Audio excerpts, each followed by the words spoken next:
ब्राह्मण, देव शिरोमणे, तुम सदा समस्त जगत के उपकार में लगे रहते हो। तुमने लोगों के हित की कामना से बहुत उत्तम बात पूछी है, जिसके सुनने से संपूर्ण लोगों के समस्त पापों का क्षय हो जाता है। उस अनामय शिव तत्व का मैं तुमसे वर्णन करता हूँ। शिव तत्व का बड़ा स्वरूप उत्कृष्ट एवं अद्भुत है। जिस समय समस्त चराचर जगत नष्ट हो गया था, सर्वत्र केवल अंधकार ही अंधकार था।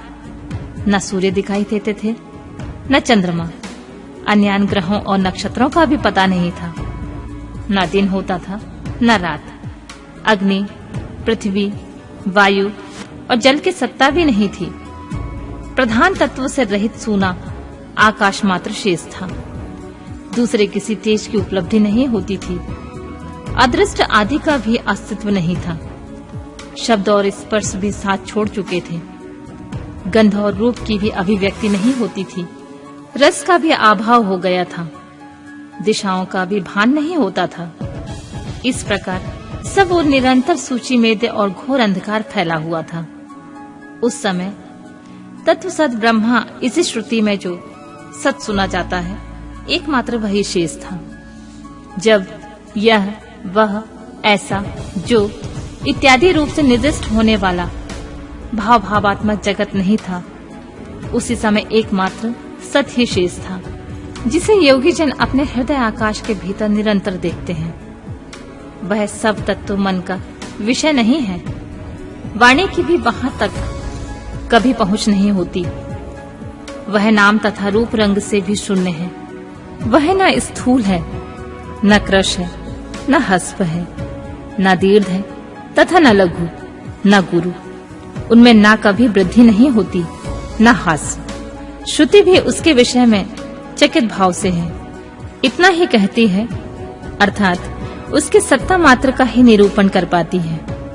उसका कोई विशेष विवरण देने में असमर्थ हो जाती है।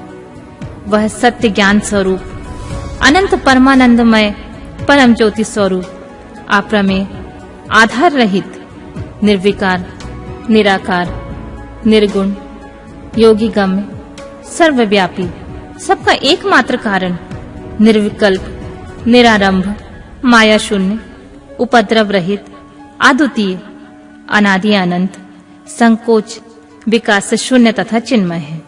जिस परब्रह्मा के विषय में ज्ञान और अज्ञान से पूर्ण उक्तियां द्वारा इस प्रकार विकल्प किए जाते हैं, उसने कुछ काल के बाद द्वितीय की इच्छा प्रकट की। उसके भीतर एक से अनेक होने का संकल्प उदित हुआ। तब निराकार परमात्मा ने अपनी लीला शक्ति से अपने लिए मूर्ति आकार की कल्पना की।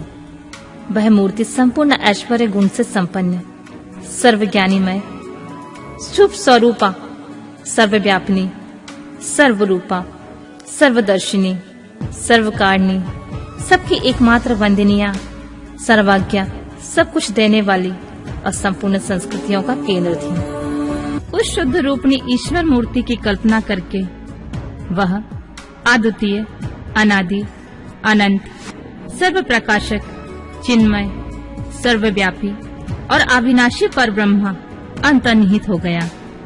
जो मूर्ति रहित परब्रह्मा है, उसी की मूर्ति भगवान सदाशिव है।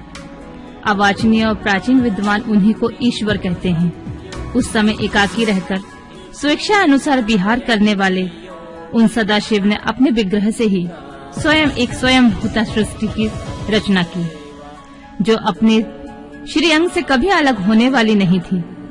उस पराशक्ति को प्रधान, प्रकृति, गुणवती, माया, बुद्धि तत्व की जननी तथा विकार रहित बताया गया है। वह शक्ति अंबिका कही गई है। उसी को प्रकृति सर्वेश्वरी, द्विदेव जननी, नित्या और मूल कारण भी कहते हैं। सदाशिव द्वारा प्रकट की गई उस शक्ति की 8 भुजाएं हैं। वह शुभ लक्षणा देवी के मुख की शोभा विचित्र है। वह अकेली ही अपनी मुखमंडल में सदा एक सहस्र चंद्रमाओं की कांति धारण करती है। नाना प्रकार के आभूषण उनके श्री अंगों की शोभा बढ़ाते हैं। वह देवी नाना प्रकार की गतियों से संपन्न है। उसके खुले हुए नेत्र खिले हुए कमल के समान जान पड़ते हैं। वह अचिंतनीय तेज से जगमगाती हैं। वह सबकी योनि है और सदा उद्यमशील रहती हैं। एकाकिनी होने पर वह माया संयोग बस अनेक हो जाती हैं। वे जो सदा शिव हैं, काशीपुरी परमानंद स्वरूपनी है। मुने, शिव और शिवा ने प्रलय काल में भी कभी उस क्षेत्र को अपने सानिध्य से मुक्त नहीं किया है। इसलिए विद्वान पुरुष उसे अविमुक्त क्षेत्र के नाम से जानते हैं। वह क्षेत्र आनंद का हेतु है, इसलिए पिनाकधारी शिव ने उसका नाम आनंद वन रखा है। उसके बाद वह अविमुक्त के नाम से भी प्रसिद्ध हुआ।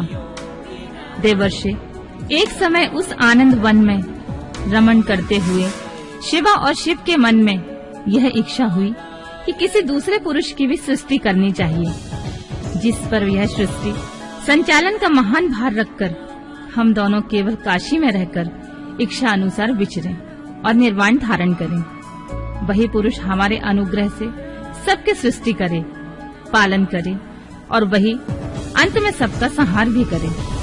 यह चित्त एक समुद्र के समान है। इसमें चिंता की उताल तरंगे उठ उठकर चंचल बनाए रहती हैं। इसमें सब तत्व गुण रूपी रत्न, तमोगुण रूपी ग्रह और रजोगुण रूपी मूंगे भरे हुए हैं। इस विशाल चित्र समुद्र को संकुचित करके हम दोनों उस पुरुष के प्रसाद से आनंद कानन काशी में सुखपूर्वक निवास करें। वह आनंद वन वह स्थान है जहाँ हमारी मनोवृत्ति सब ओर से निस्सिमट कर इसी में लगी हुई है, तथा जिसके बाहर का जगत चिंता से आतुर प्रतीत होता है। ऐसा निश्चय ही शक्ति सहित सर्वव्यापी परमेश्वर शिव ने अपने वाम भाग से 10वें अंग पर अमृत मल लिया। फिर तो वहाँ से एक पुरुष प्रकट हुआ जो तीनों लोकों में सबसे अधिक सुंदर था। वह शांत था, उसमें सब तत्व गुण की अधिकता थी तथा वह गंभीरता का अथाह सागर था। मुने, क्षमा गुण से युक्त उस पुरुष के लिए ढूंढने पर भी कहीं कोई उपमा नहीं मिलती थी। उसकी कांति इंद्रनील मणि के समान श्याम थी। उसके अंग अंग में दिव्य शोभा छिटक रही थी और नेत्र प्रफुल्ल कमल के समान शोभा पा रहे थे। श्री अंगों पर स्वर्ण की सी क्रांति वाले 2 सुंदर रेशमी पीतांबर शोभा दे रहे थे।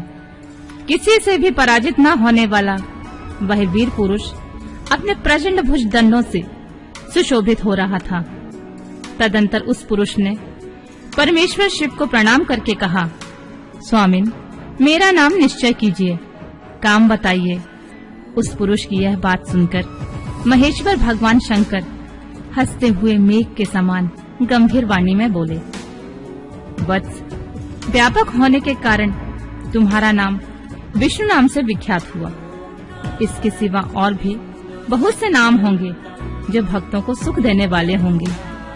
तुम सुस्थित उत्तम तप करो, क्योंकि वही समस्त कार्यों का साधन है। ऐसा कहकर भगवान शिव ने सहस्रार्ग से श्री विष्णु को वेदों का ज्ञान प्रदान किया। तदंतर अपनी महिमा से कभी च्युत न होने वाले श्री हरि भगवान शिव को प्रणाम करके भारी तपस्या करने लगे और शक्ति सहित परमेश्वर शिव भी पार्षद गणों के साथ वहां से अदृश्य हो गए।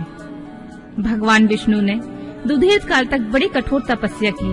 तपस्या के परिश्रम से युक्त भगवान विष्णु के अंगों से नाना प्रकार की जल धाराएं निकलने लगी। यह सब भगवान शिव की माया से ही संभव हुआ। महामुने, उस जल से सारा आकाश व्याप्त हो गया और ब्रह्म रूप जल अपने स्पर्श पात्र से सब पापों को नाश करने वाला सिद्ध हुआ। उस समय थके हुए परम पुरुष विष्णु ने स्वयं उस जल में शयन किया। वह दीर्घ काल तक बड़ी प्रसन्नता के साथ उसमें रहे। नार अर्थात जल में शयन करने के कारण ही उनका नारायण यह श्रुति सम्मत नाम प्रसिद्ध हुआ। उस समय उन परम पुरुष नारायण के सिवा कोई दूसरी प्राकृत वस्तु नहीं थी। उसके बाद ही उन परमात्मा महात्मा नारायण देव ने यथासंभव सभी तत्व प्रकट हुए। महामते, विद्वान, मैं उन तत्वों की उत्पत्ति का प्रकार बता रहा हूँ, सुनो। प्रकृति से महत्व प्रकट हुआ। महत्व से 3 गुण। इन गुणों के भेद से ही त्रिविध अहंकार की उत्पत्ति हुई। अहंकार से 5 तन्मात्राएं हुई और उन तन्मात्राओं से 5 भूत प्रकट हुए।